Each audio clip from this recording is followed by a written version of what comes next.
আমি খুব মুশকিল অবস্থায় দিনরাত পার করছি। কিছু বলতে গেলে ভয় লাগে, না জানি কি বলি আর মানুষ কি বোঝে।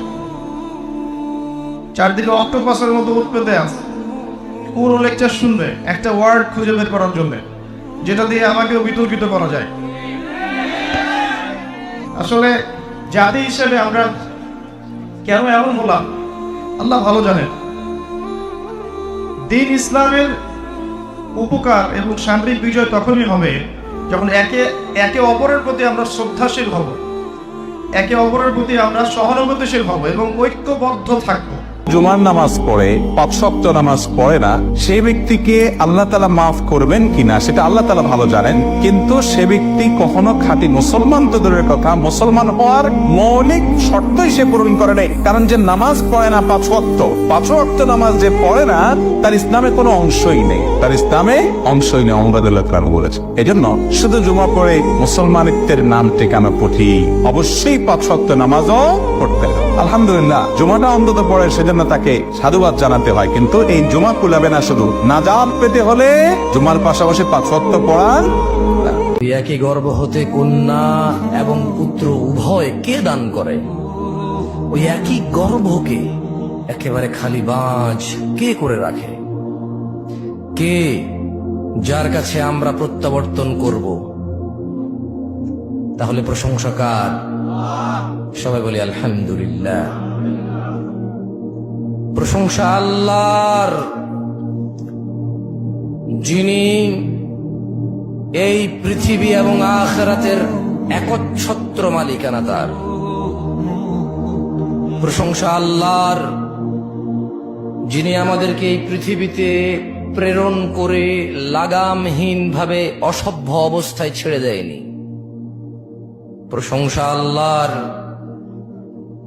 যিনি আমাদের স্বাধীন করে সৃষ্টি করেছে এবং দিয়েছে ইচ্ছা শক্তি যা খুশি করার, এবং ভালো মন্দকে পার্থক্য করার জন্য কোরআনুল কারীম প্রেরণ করেছে ফুরকান হিসেবে। প্রশংসা আল্লাহ তাআলার। প্রশংসা কার? সবাই বলি আলহামদুলিল্লাহ। আলহামদুলিল্লাহ। অসংখ্য দুরূদ ও সালাম নাজিল হন জনাবে মুহাম্মদুর রাসূলুল্লাহ সাল্লাল্লাহু আলাইহি ওয়াসাল্লামের উপর, যার পর এই পৃথিবীতে আর কোন নবী রাসূল আগমন করবেন না, যার ব্যাপার আল্লাহ ডেকে বলে, গোলাম আমি হলাম গাফিরুয যামব কাবিলুত তাওব। আমার কাজ হলো ক্ষমা করা, আমার কাজ হলো তওবা কবুল করা। শয়তানের কাজ হলো ওয়াসওয়াসা দেওয়া, আমাদেরকে ভুল পথে নিয়ে যাওয়া। আর আমাদের কাজ হলো ভুল করে ফেলা, আল্লাহর কাজ হলো ভুলগুলো মাফ করে দেয়া। আল্লাহ ডেকে বলে, গোলাম তোরা যদি ভুল না করতি, তোরা যদি পাপ না করতি, তোরা যদি অন্যায় না করতি, তোদেরকে ধ্বংস করে দিয়ে এমন একটা জাতি আমি এই দুনিয়ার বুকে তৈরি করতাম যারা সকালবেলা ভুল করে দুপুরে মাফ চাইতো, দুপুরে ভুল করে রাত্রে মাফ চাইতো, আজকে ভুল করে আগামীকাল মাফ চাইতো। আর আমি আল্লাহ গুনাহগুলো তাদের সব ক্ষমা করে দিতাম। ক্ষমা করে দিতে আল্লাহর বড্ড ভালো লাগে।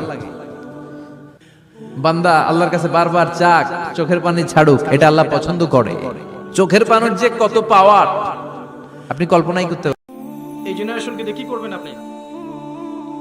এই জেনারেশনের পিছনে মেহনত করেন, ইয়াংদের পিছনে বেশি মেহনত করেন। এদের মাথাটাকে এমনভাবে ওয়াশ করে দেওয়া হয়েছে, দুনিয়ার চাকচিক্য মোহ মৌজ মাস্তি ছাড়া কিচ্ছু বোঝে না, কিছুই বোঝে না।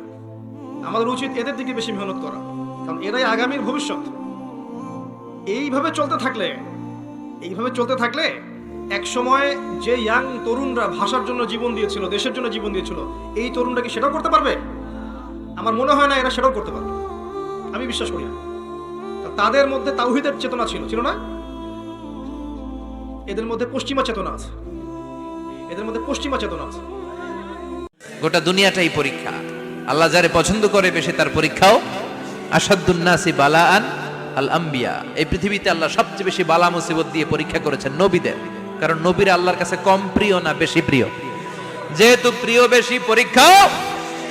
এজন্য মুমিনের উপর যদি পরীক্ষা আসে, মুমিনের উপর যদি অত্যাচার আসে, মুমিনের উপর যদি ধৈর্যের পরীক্ষা আসে, জেল জরিমানা আসে, মুমিন ওইটারে ভয় পায় না। মুমিন ভয় পায় একজনকে, চিল্লায় বলেন তিনি কে?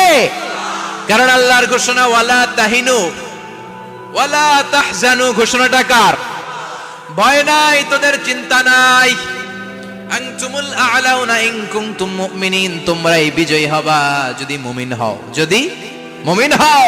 এজন্য ধৈর্যের পরীক্ষা দিতে হবে, আল্লাহর উপর তাওয়াক্কুল করতে হবে, অত্যাচার আর জুলুম আল্লাহর নামে সহ্য করে যেতে হবে। চিল্লায় বলেন ঠিক কিনা? তো সবচেয়ে ভয়ঙ্কর ব্যাপার হচ্ছে আপনি যখন কারোর উপর জুলুম করেন, ওই মাজলুম আর আল্লাহর মাঝখানে কোনো ফারাক থাকে না।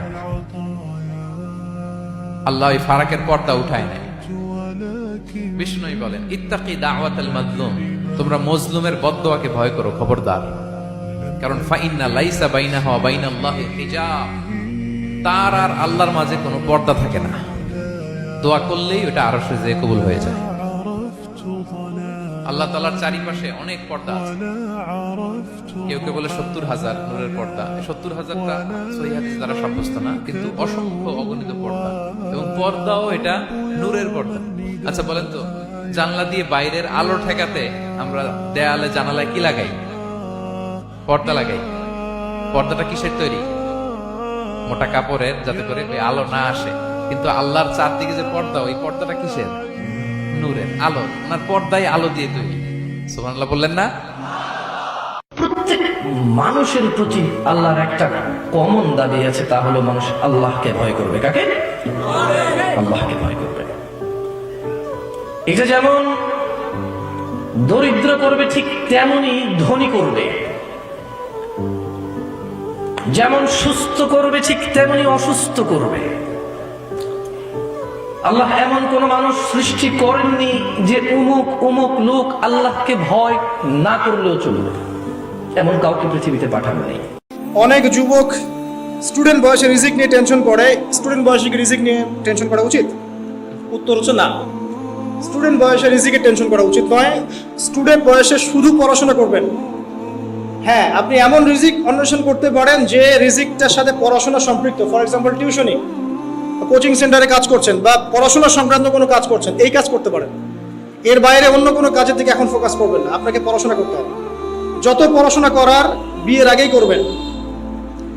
বিয়ের পর আপনার রেসপন্সিবিলিটি বাড়বে, অনেক সমস্যা আছে, অনেক চাপ আসবে, তখন আপনি ফুল টাইম এফোর্ট দিতে পারবেন না, এমন হতেও পারে। তবে যারা দিতে পারে এরা সৌভাগ্যবান, হয়তো তাদের ফ্যামিলির সাপোর্ট থাকে, রিজিকের কোনো টেনশন নাই, ঠিক আছে, তারা হয়তো দিতে পারে, কিন্তু সবাই পারবে না। আপনি এই সময় শুধু পড়াশোনা করবেন, পড়াশোনা করবেন, পড়াশোনা সংক্রান্ত কাজে থাকবেন, দিনই কাজে থাকবেন, দাওয়াতি কাজে থাকবেন, এই কাজগুলো করবেন। আমরা সবাই ইবাদত করি অথবা অপরাধ থেকে দূরে থাকার চেষ্টা করি, যাতে আল্লাহর আযাব আমাদেরকে না ছোঁয়, যাতে আল্লাহর সন্তুষ্টি নিয়ে আমরা জান্নাতুল ফিরদাউসে যেতে পারি। তার মানে ইবাদত এবং অপরাধ থেকে মানুষের অপরাধ এড়িয়ে চলার প্রবণতা হচ্ছে জাহান্নাম থেকে বাঁচা, আর ইবাদতের উদ্দেশ্য হচ্ছে জান্নাত হাসিল করা আল্লাহর রহমতে। তো যদি মানুষ আল্লাহর জান্নাত না পায়, তাহলে তার ইবাদত বিফলে গেছে। যদি মানুষ জাহান্নামে চলে যায়, তার অপরাধ থেকে যে সে সবসময় এড়িয়ে চলতো অপরাধ, তা যথাযথ হয়নি বলেই গণ্য হবে। খুব মজা লাগছে পরকীয়া করতে। সকালে একটার সাথে, দুপুরে একটার সাথে, আজকে একজনের সাথে রাত কাটান, কালকে আরেকজনের সাথে রাত কাটান, খুব মজা পাচ্ছেন। রাত্রেবেলা মদ খান আর হোটেলে রাত কাটান, সকালবেলা আবার অফিসে যান। আমাদের শহরের এগুলা কালচার কোত্থেকে আসলো? বিবাহিত ব্যক্তি ব্যভিচার করে ফেললে তার পৃথিবীতে বেঁচে থাকার অধিকার সে হারিয়ে ফেলে।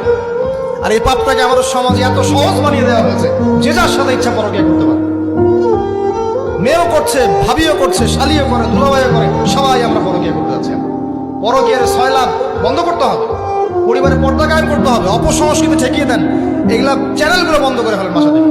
আল্লাহর পক্ষ থেকে ডিভাইন ভালোবাসা আসবে বিয়ের পর, তখন সেখানে শুধুমাত্র স্বার্থ থাকে না, বরং কোনো কোনো ক্ষেত্রে নিজের স্বার্থ ক্ষুণ্ণ করে আমরা স্ত্রীদের স্বার্থ দেখি না? এটা ডিভাইন। যখন আপনি রেসপন্সিবল পারসন, আপনার দায়িত্ববোধ আছে।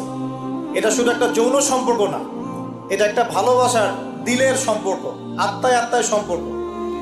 একজন কষ্ট পেলে আরেকজনের লাগে, আরেকজন খুশি হলে আপনারও খুশি লাগে।